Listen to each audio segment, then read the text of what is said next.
Okay, so lecture 26. So let's recap where we are. We have now bivariate distributions, and we've been looking at having two random variables, x and y. And we've looked at the probability mass function, probability density function. We've looked at marginal distributions, that is where you just want x on its own or y on its own. We've looked at conditional distributions. And obviously the next stage now is, can we look at moments, things like expected values. So lecture 26, we're going to look at expected value of functions, because if you get the function, you can always get the single expected value on its own, no problem. So we're going to consider a function, g of x and y. So this can take values of x and y and return a real number. And in the discrete case, we're going to define that the expected value of g of x and y, so the expected value of this function is, well, it's very similar to what we've seen before. We're going to add over all possible values of x and y.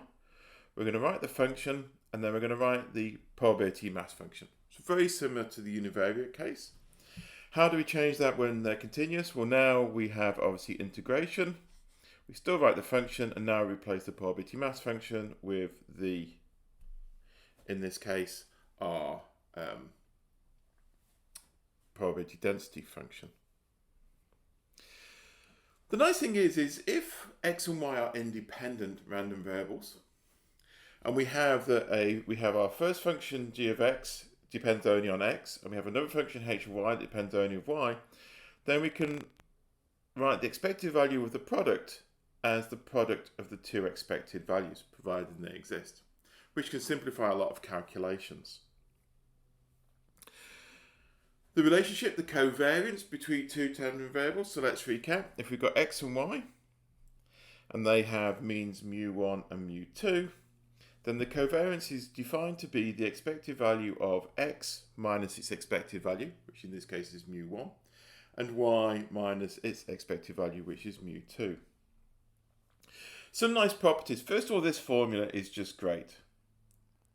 And you'll look at this again, guys. So the covariance of x and y can be written as the expected value of the product of x and y minus the expected value of x times the expected value of y. Of course, if you think about this for a second, we know that if they are independent x and y, then we know the expected value of x and y can be written as the product. So therefore, we get that if x and y are independent, the covariance will be 0.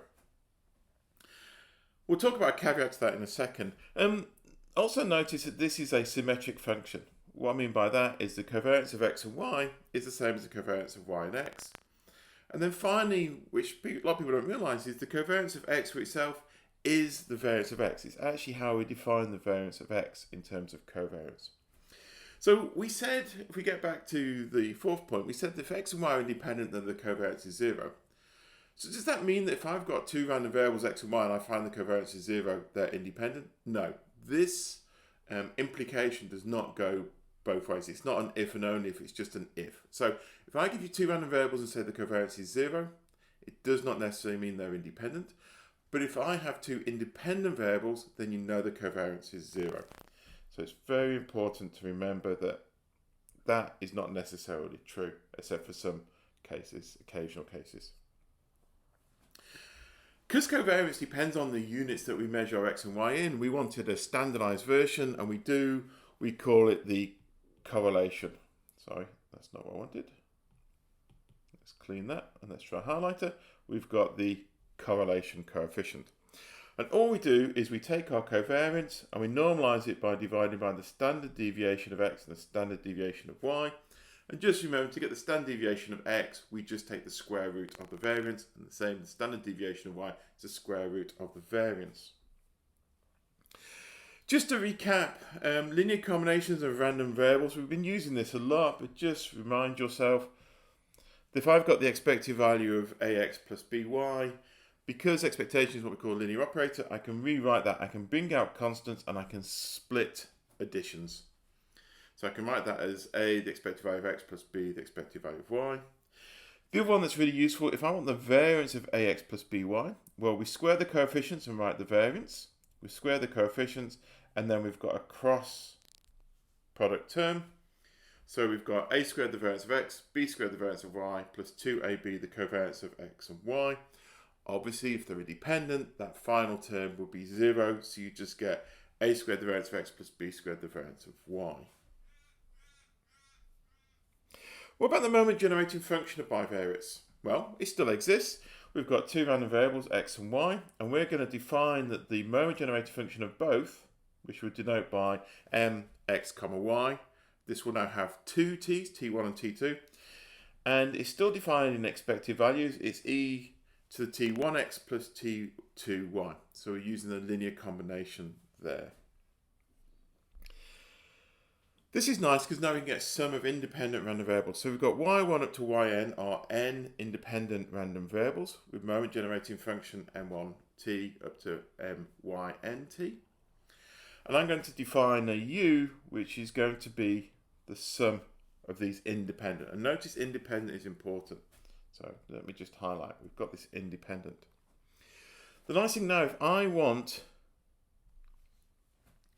the moment generating function of u, which is the moment generating function of a sum of independent random variables, that is just equal to the product of their individual moment generating functions.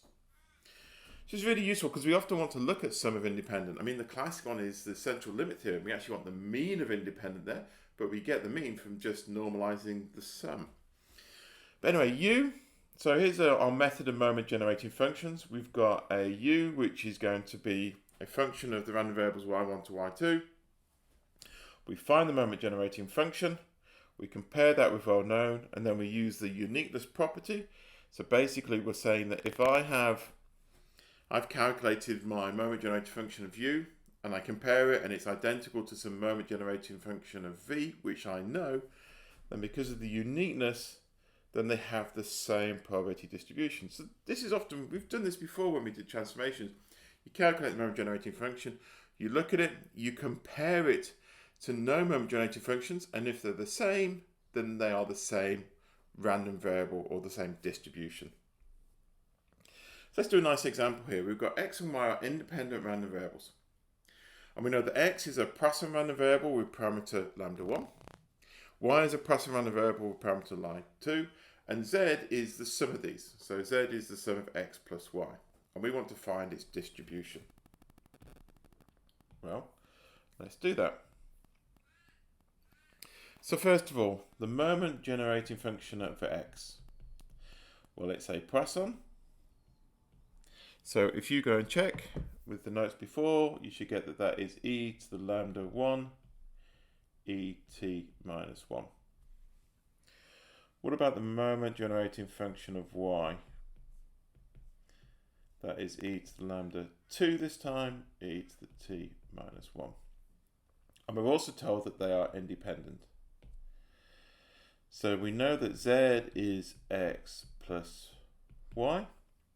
So the moment generating function of z is just going to be the moment generating function of x times the moment generating function of y.